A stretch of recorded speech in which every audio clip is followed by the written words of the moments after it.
Les commerces de proximité sont essentiels à la vitalité d'un village. Dans ce 6e et dernier reportage sur les actions du laboratoire de la ruralité, porté par la préfecture des Vosges et l'association départementale des maires ruraux, direction Raves, à proximité de Saint-Dié-des-Vosges, l'épicerie chez Choupette est un lieu très fréquenté. Choupette, c'est Samantha. Elle a repris cette épicerie en juin 2023 et n'a cessé depuis de développer ce magasin de proximité. Pain frais, viennoiseries, fruits et légumes, produits locaux, bureaux de tabac et de la Française des Jeux, dépôt de gaz, photocopie et enfin artisanat local. Moi j'adore le contact clientèle, j'adore évoluer, je veux faire toujours plein de choses. Je suis au cœur du village, les gens, il y a une coupure d'eau en fait, on va pas voir monsieur le maire, on vient voir la commerçante. C'est moi qu'on vient voir mais je suis pas au courant. C'est génial. J'aide les petits pamis, ils viennent avec leur téléphone portable. Oh, je suis bloqué, vous voulez pas m'aider? Mais c'est extraordinaire en fait. Ça évite de faire des kilomètres. Exactement. Puis la convivialité aussi. On était à l'autre village, on avait été à la boulangerie, on avait besoin de tabac et du coup on nous a indiqué de venir là. Eh ben vous voyez bien, je viens chercher 2 boîtes de coquilles pour les petits enfants. Il faut bien qu'ils gagnent leur vie ces gens-là. Oui. Puis c'est des petits villages, ça met de la vie. Cette épicerie est le seul commerce qui subsiste dans le village. Il avait fermé il y a quelques années, alors l'arrivée de Choupette a été un véritable soulagement pour le maire. Une petite commune de 490 habitants, on ne peut pas financièrement investir dans des commerces comme ça directement, on n'a pas les moyens premièrement. Mais par contre, on est là pour aider au maximum sur tout ce qui est technique, les dossiers. Nous avions une licence 4 qui a été achetée par la commune il y a quelques années. Donc on lui a mis à disposition à un prix relativement symbolique.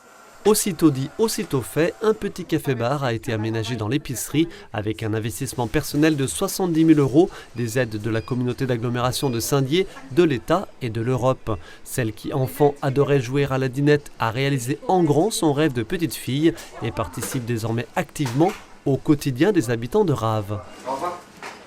Autre village, autre illustration de l'importance du petit commerce en zone rurale. À l'Aveline du Houx, il ne s'agit pas d'une reprise, mais d'une véritable création. Dans cette ferme de 1932 réhabilitée, au rendez-vous du Haut-Barbat propose une très large palette de produits et de services. Un point relais La Poste, une boutique, il n'y en a plus dans le secteur, de la charcuterie, enfin bon, du Vosgien, des fromages locaux.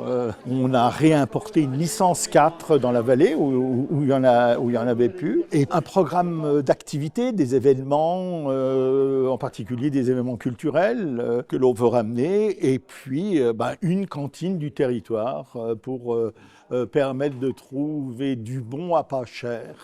Une restauration en vente à emporter, livrée à domicile et bien sûr servi sur place. Du retraité veuf qui ne veut pas se faire à manger et qui vient manger à la cantine. Les ouvriers qui travaillent, qui trouvent un lieu pour manger, sont des habitués qui viennent, ce sont des réunions qui s'opèrent. La notion de haut rendez-vous a été en effet réfléchie de cette manière-là. Le site a été officiellement inauguré en janvier 2024 en présence de nombreux élus et de partenaires. Au rendez-vous du Haut-Barbat possède une autre singularité. Il s'agit d'une SIC, une société coopérative d'intérêt collectif. Elle est dirigée et animée par une quarantaine de coopérateurs.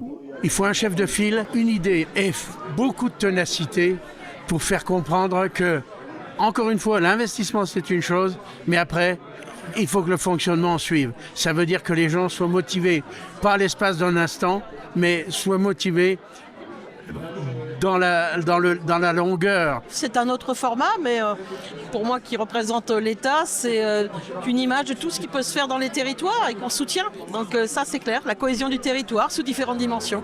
En matière de commerce de proximité, il existe une autre forme juridique, les épiceries associatives ou participatives. Plusieurs installations sont en cours de réflexion. C'est-à-dire qu'il peut y avoir donc des habitants qui sont adhérents d'une épicerie, donc pour avoir des ouvertures qui soient adaptées à la population locale. Voilà, et ça, c'est un beau projet. J'ai un projet dans ce style à Séricourt, avec une mer dynamique. Et là, on est en train de travailler. Alors, c'est un projet qui peut durer 1 an, voire 2 ans. Voilà, ça ne se fait pas en quelques mois, quoi.